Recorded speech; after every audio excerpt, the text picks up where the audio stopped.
في الفيديو اللي فات بدأنا أول فيديو عملي معانا في مجال اللوحات، واتكلمنا عن الإنفرا الخاصة بالمهمات الكهربية، وقلنا إن إحنا عندنا كوفريه وعندنا بيلر وعندنا الكشك الخاص بالكهرباء. شرحنا الفيديو اللي فات تسعير وتصميم الكوفريه. المرة دي هننقل على الجزء اللي بعده وهو البيلر.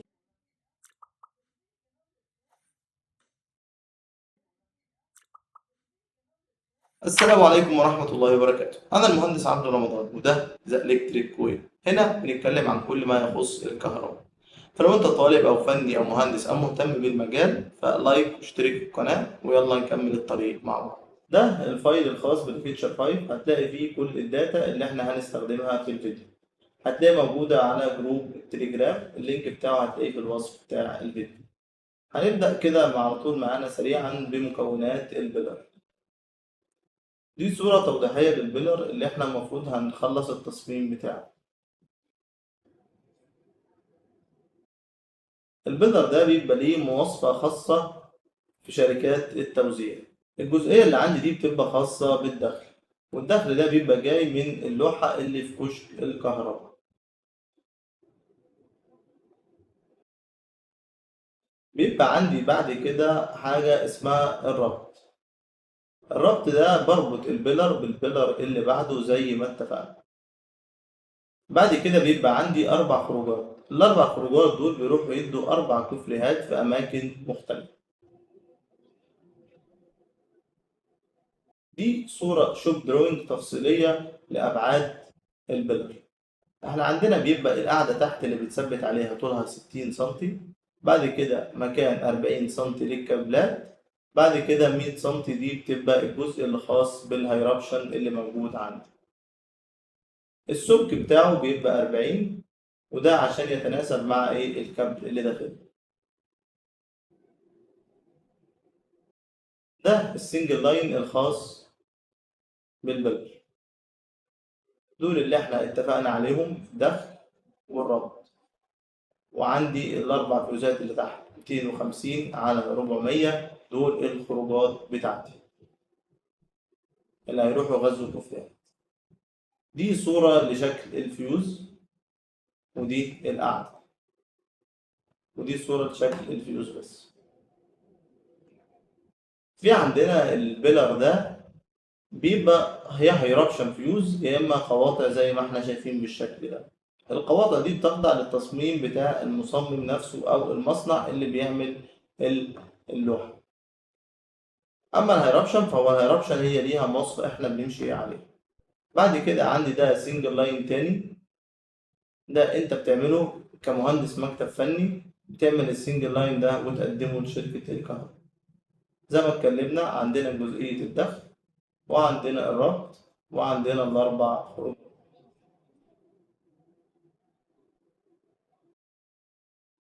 بعد كده عندنا الشوب درونج بتاع اللوحة اللي احنا هنعمله. طيب،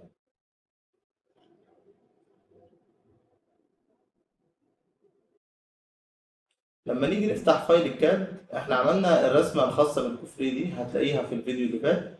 فاحنا مش هنعمل الكوفريه، قصدي مش هنعمل البيلر الخاص بايه بالهيرابشن، لانه هو هيبقى مواصفة شبه ثابتة وهنمشي عليها اللي هي في الصورة دي. انما اللي احنا هنعمله هيبقى القواطع، لان القواطع دي اللي فيها تصميم. البيلر الهيرابشن ده انت ممكن تعمله كتاسك وترفعه على جروب الواتس، وانت شغال بترسم برضو ما تشغلش بالك بالتفاصيل دي اللي هي البورنيطة او الرجول او الحاجات دي، هي سهلة ترسمها بس انت ما تشغلش نفسك فيها، لان انت بعد ما تعمل ابعادك فانت بتبعت الحاجات دي زي ما اتفقنا لمهندس السوليد عندك، فهو بيرسم اللوحة على السوليد وبيديك الرسمة جاهزة تفتحها على الكاد، مجرد انت بس هترص الهيرابشن اللي موجودة عندك. هنيجي دلوقتي لجزئية التصميم. احنا قلنا هنعمل التصميم الخاص بالبيلر الخاص بالقواطع. لما اجي اعمل الشوب درونج فانا محتاج اعمل السنجل لاين الخاص بالبيلر. تمام. بعد كده بعمل الرسمة من جوه. بعد كده بعمل الشكل الخارجي. الشكل الخارجي احنا قلنا هناخده من مهندس الميكانيكا، فاحنا هنعمل السنجل لاين وهنعمل الجزئية الخاصة بالمكونات من جوه عشان اطلع له ايه الابعاد اللي هديها لمهندس الميكانيكا يشتغل عليها. طيب، ده السنجل لاين سريعا يعني. ده مجرد خطوط، ادي خط 2 3. هنا بيبقى عندي الفازات وعندي النيوترال والارث. ده سيمبل جاهز بيبقى خاص بالمولدد كيس، ممكن انت تغير بالشكل ده براحتك، مش شرط تاخد نفس الشكل ده وتشتغل عليه. بعمل تيبل عندي، التيبل ده بيبقى خاص بتوصيف السنجل لاين اللي انا بعمله فوق. فانا عندي هنا الانكoming واحد، قلنا الانكoming، قلنا البراند اي بي بي، المواصفه لازم يبقى مولدد ويبقى ادجستبل. الامبير بتاعه مفيش مشكله 250، والشورت سيركت بيبقى 35 او 36 كيلو حسب القواطع اللي انت هتحطها. فانا عندي هنا الانكoming بيبقى عندي زي ما اتفقنا قطعين انكoming، عندي 2 incoming وعندي الكونكشن وعندي الاوت جوينج. طيب انا ممكن ما اعملهمش بالشكل ده، ممكن اعملهم بشكل اقل. يعني انا عندي ده كده اهو، ادي اللي عندي البيانات دي. فانا كده عملت الانكoming، بعد كده الكونكشن جاهز معايا اهو برضه. طيب انا الاوت جوينج مش شرط اعملهم كده، ممكن امسح عادي الجزئيه اللي ورا دي ملهاش لازمه، واقوم جاي عامل ايه، كاتب هنا ان الكميه عندي كوانتيتي 4.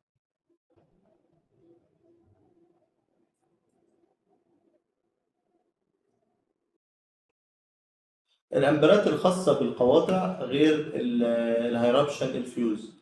يعني عشان نتكلم عنها سريعا، الهيرابشن الفيوز اللي انت هتعمله تاسك، ادي الامبرات بتاعته بالشكل ده اللي انت شايفه.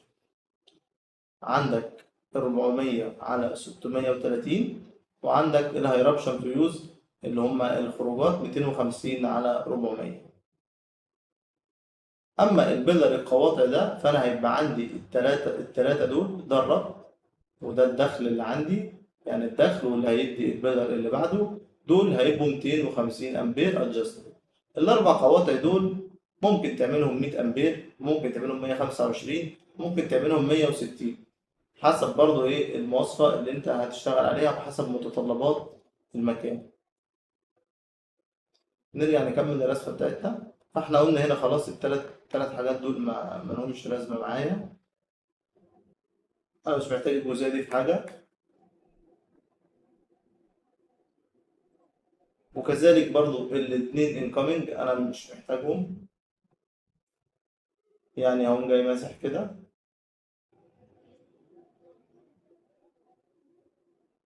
وكاتب هنا الانكoming عندي اتنين، لان هما كده كده نفس التوصيف، فانا مش محتاج اكتب حاجة زيادة. ده اللي انا محتاجه في السنجل لاين، مش محتاج اكتر من كده. ادي القطعين الانكoming هيبقوا 250 امبير، والكونكشن هيبقى كذلك 250 امبير القطع اللي هو بالعرض، وهيبقى معانا الاربع خروجات يا اما 100 امبير يا اما 125 يا اما 160، حسب ايه طلب ايه العميل او التوصيف اللي جاي. طيب السنجل لاين انا بعمله ازاي؟ احنا اتفقنا ان ده هيبقى خاص بالانكoming، خلاص انا بعمله قصاد الانكoming تحت.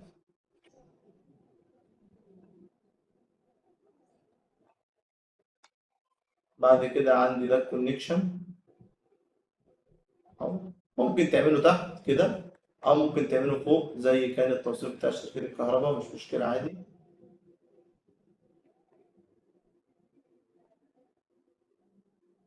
بعد كده بعمل الخروجات بتاعتي.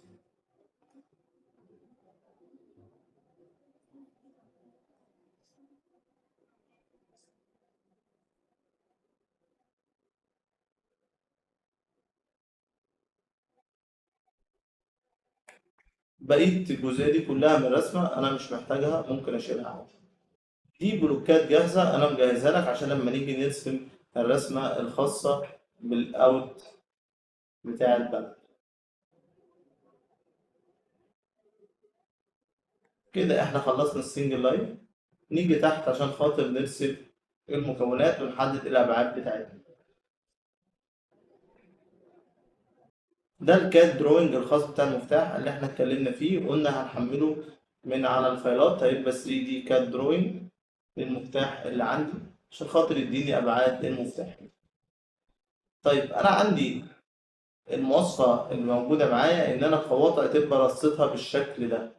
لو أنا عندي القواطع كلها هوريزونتال وعندي قاطع موجود فيرتيكال، طيب الخط اللي موجود ده ايه فايدته؟ عشان خاطر اقلل مسار النحاس اللي عندي، ما اخدش نحاس كتير في اللوحة.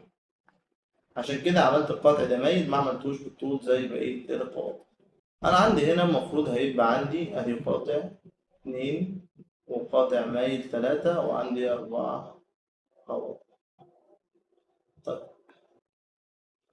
الموصة بتاعت شركة الكهرباء اللي أنا أسيب 6 سنتي بين القاطع والقاطع اللي بعده، يعني أسيب 6 سنتي. فأنا المفروض أقيس من هنا لغاية هنا يديني 6 سنتي. طبعا إحنا بنشتغل بالملي، فإحنا إيه هنشتغل لغاية 60. أنا ظبطت المسافة كده 60. هبتدي إيه أظبط المسافة كده. أنا أصبحت عندي المسافة إيه 60 بين القطعين دول، تمام. كذلك برضو دول كده شبه القطعين دول، خلاص المسافة بينهم 60. فممكن إيه 60 مللي يعني 6 سنتي. أقوم جاي إيه مدبل القطعين الناحية التانية. طيب أتأكد برضو إن المسافة هنا كده. أنا ظبطت المسافات 60. أعمل القطع ده روتيت. القاطع أعتقد طوله كان 11 سنتي، طوله 16 والعمق 11. بس إحنا هنقيس بالتأكيد، يعني 16 سنتي ونص ده القاطع. طيب أنا عندي النحاس دي أنت هتجيبها من المصنع عندك حسب إمكانيات التنايات بتاعة النحاس، بس هو إحنا هنكتفي ب10 سنتي، يعني دي كده المساحة بزيادة. فأنا هسيب من هنا 10 سنتي، وأسيب من الناحية التانية كذلك برضو 10 سنتي. عشان أحسب العرض بتاع اللوحة هبتدي أقيس. فإحنا قلنا خلاص إحنا معانا القطع ده أهو. إحنا قلنا القطع ده خلاص معانا. أدي المسافة أهي. عرض القاطع 10 سنتي، 10.7 سنتي. وقلنا إن المسافة خلاص 6. إحنا قسنا المسافات.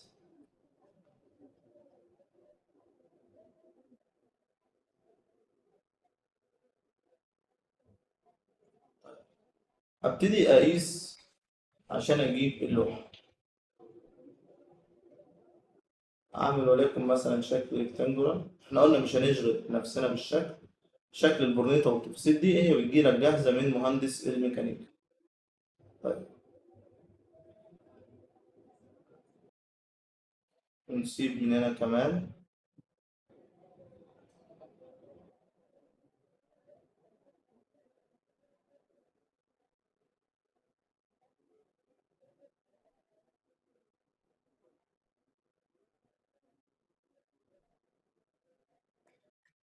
ابتدي بقى احسب ايه ابعاد اللوحه. ابتدي احسب ابعاد اللوحه. انا عندي من الجنب ده اهو.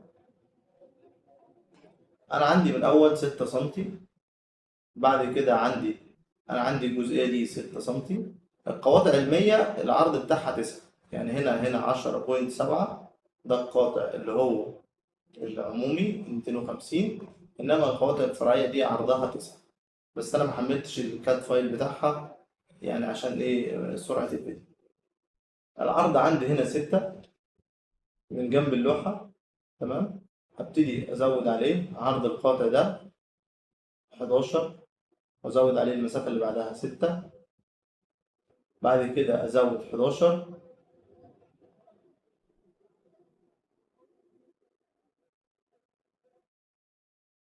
يبقى أنا كده خلصت الجزئية دي. بعد كده اتفقنا إن إحنا هنسيب الجزئية دي 10 سنتي، وهنسيب بعد كده 16 ونص القاطع ده و10 كمان. يبقى كده أنا عندي 10 و16 ونص و10 كمان. ادي 36 ونص. انا عندي قلنا القاطع ده 9، عرضه 9 و9 و9 و9. يبقى كده 9 في 4 ب36. فانا ضفت بعد كده 36. بعد كده عندي المسافة دي 6 ودي 6 ودي 6. 6 في 3 ب18. وعندي الحتة الأخيرة 6 يبقى 24. يبقى أنا وصل العرض بتاعي عندي ل 130. ده كده العرض الفعلي بتاع اللوحة. طيب في ناس ما بتوصلش العرض ده، لان انا كده بالظبط عامل ابعاد مجازا كبيره شويه. طيب هل ممكن الابعاد دي يظهر على 130؟ ممكن يظهر على 130 بس حسب ايه الجزئيه دي عندك. ممكن يبقى انت عندك في المصنع تقدر تقلل الجزئيه دي على 10 سم، فانت الجزئيه دي هتقدر تقللها معاك ممكن كمان لغايه 5 سم و5 سم. يعني دي ما تبقاش 10 سم، انا سايبها بزياده. فانت كده ممكن ينزل معاك العرض ل 120. وكل ما الامكانيات عندك تظبط في المصنع هتقدر تقلل الامكانيات دي، تقلل الابعاد قصدي على قد ما تقدر. المهم ان انت تحافظ على المسافه اللي هي 6 سم بين القواطع، لان مسافه 6 سم بين القواطع دي هي خاصه بمواصفه شركه الكهرباء اللي هي المواصفه العامه اللي احنا اتكلمنا عليها. كده انا عملت الشكل ايه الداخلي للوحه. ممكن بقى تجيب البلاط النحاس دي زي ما انا عامل كده عشان خاطر تدي شكل جمالي للتوصيلات بتاعتك. ممكن تعملها ممكن ما تعملهاش، هي عبارة عن دايرة. يعني ده ترينجولار عادي ومعاك دايرة. الدايرة دي هي مسافة العازل اللي احنا اتكلمنا عليه. بيبقى في عندي برضو كذلك لؤم. بيبقى برضو عندي كذلك في لؤم كده للقطع عشان خاطر الكابلات تركب، فده بيبقى زي لؤم نحاس موجودة عندي تحت. ده شكل ليها.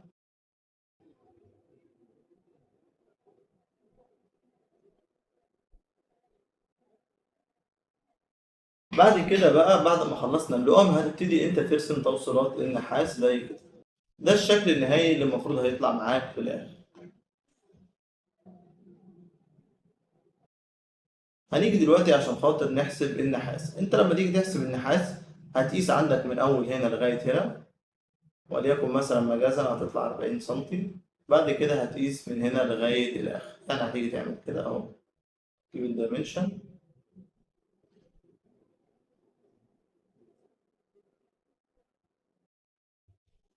تجيب الدايمنشن عشان خاطر نقيس. طلعت هنا تقريبا الحتة دي 39، والحتة دي من هنا لهنا 72.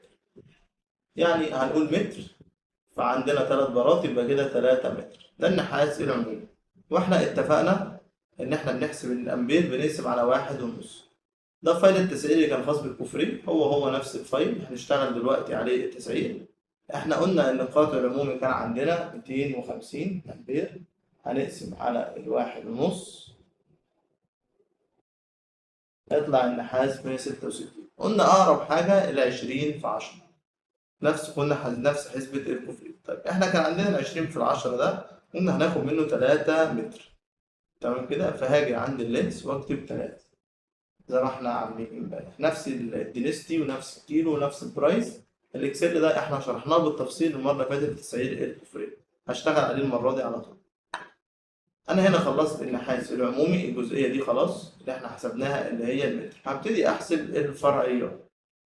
بعد لما اخلص توصيلات النحاس اللي فوق دي واخلص اللقم اللي تحت هيطلع القاطع تقريبا بياخد حوالي 1.5 متر نحاس. ال1.5 متر دول 1.5 متر ومتر ونص يبقى كده 3 متر. يبقى انا عندي 3 متر مع ال3 متر النحاس العمومي فهياخد 6 متر. ده من النحاس اللي هو ال20 في 10. طيب هنيجي للقواطع الفرعية. القواطع الفرعية لو قلنا مثلا ان القطع الفرعي اللي راكب 160 امبير، فاحنا هنيجي هنا هنقسم 160 على 1.5 اداني 100، اللي هو النحاس 20 في 10. 20 في 5 معلش، نحاس 20 في 5 اللي هو مساحة مقطعه 100. أروح أحسب أنا محتاج منه قد إيه. زي ما قلنا القاطع بياخد 1.5 متر، يبقى أنا عندي 1.5 متر في قاطع 2 3 4. أجي هنا وأقوم جاي كاتب 4 متر و6 متر من ده، وأحط السعر النحاس فهيطلع لي النحاس تمنه 8600 جنيه. في برضه حاجة ما انساهاش في النحاس معايا، بارة الأرضي، بارة النيوترال وبارة الأرضي أو الإرث. دول ما انساهمش معايا. دي حتة هتبقى 20 سنتي. تمام. وقلنا إن الإرث ده بيبقى يعني ربع الفازة. يعني الفازة عندنا 100، تمام كده، مساحة مقطع 100 فهيبقى الإرث ربعها. اما النيوترال قلنا بيبقى 60% من الفازة الرئيسية، يعني الفازة الرئيسية 200، فال 200 تجيب منها ال 60% هتجيب الارض. انما انت مجازا في البيلر انت ممكن تشتغل عادي ان هو ايه نص الفازة على طول، فيبقى هو 200، يبقى انت تجيب 100 وتجيب كمان الارث كمان 100. انما احنا قلنا الربع او 60% ده في اللوحات الام دي بي الكبيرة عشان تكلفة النحاس تبقى عالية معاك. انما انت هنا ممكن تشتغل النيوترال نص الفازة وتعمل النيوترال والارث الاتنين مع بعض نفس الفازة، يعني هتيجي على 4 متر دول وتزود كمان ال 20 سم بتوع الارث وال 80 بتوع النيوترال، فتزود متر كمان، يبقى كده 5 متر. يبقى انت كده خلصت حسبة النحاس. هنتكلم بس عن دلوقتي المتر ونص دول اتحسبوا ازاي. يعني احنا قلنا ان الحتة دي القاطع بياخد لوحده نحاس متر ونص، فاحنا عايزين نحسب الحسبة دي اتعملت ازاي. احنا عندنا اللقم دي لو قلنا ان اللقمة الواحدة 15 سنتي، فانا عندي 15 في 3 لقم 45، يبقى دي كده الجزئية الخاصة باللقم. طيب انا عندي من هنا الحتة دي كده هسيب 10 سنتي والبارة عرضها 2، ف 10 و2 يبقى انا كده معايا 12 سنتي، ده اول بارة هتطلع مباشر. البارة التانية هتطلع برضو لغاية هنا 12، تمام كده، وهسيب عزل مسافة بين البارتين 2 سنتي كمان، فانا وصلت 14، وهمشي فوق 2 كمان على البارة، فانا كده وصلت كام؟ وصلت 16. 16 ويبقى عندي تانية كده 4 سنتي، فانا الجزئية دي خدت مني 20. ده كده البارة التانية، يبقى انا لغاية البارة التانية وصلت 20. هطلع بعد كده 2 العزل 2، وبعد كده 2 كمان بتوع البارة، يبقى انا وصلت كده 25 او 24. لما تيجي تجمع دول مع بعض ادي 24 وادي 20، هتلاقي نفسك كام؟ 44.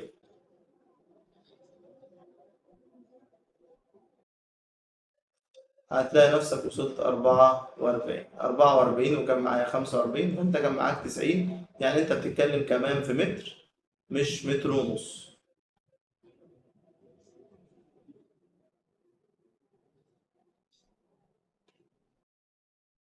طبعا ممكن توصل متر ونص لو انت عندك التنايات، يعني احنا كنا حاسبين التانية هنا 4 سنتي، بس انت لو هتتني على زاوية اكبر او حسب التناية اللي بتتني عليها ممكن توصل معاك، فانت متر ونص ده انت كده بتسيف نفسك في التسعير وانت شغال.